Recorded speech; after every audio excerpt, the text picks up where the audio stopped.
भोजपुरी गीत के माध्यम से आपके ऊपर सरस्वती माँ की ऐसी कृपा है कि आप तत्क्षण गीत की रचना करके तुरंत गा देते।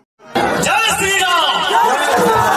मैं इस देश का हनुमान हूँ और ये देश मेरा नाम है। सीना चीर के दिखा दूंगा।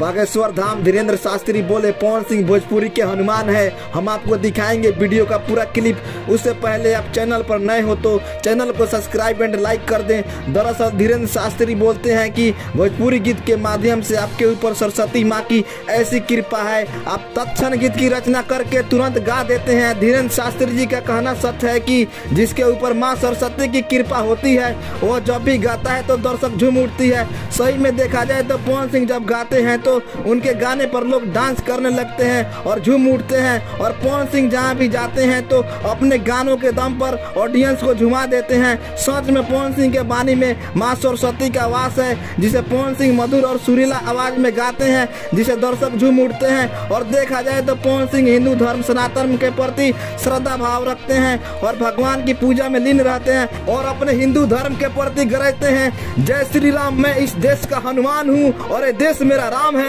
सीना चीर के दिखा दूंगा, अंदर बैठा हिंदुस्तान है।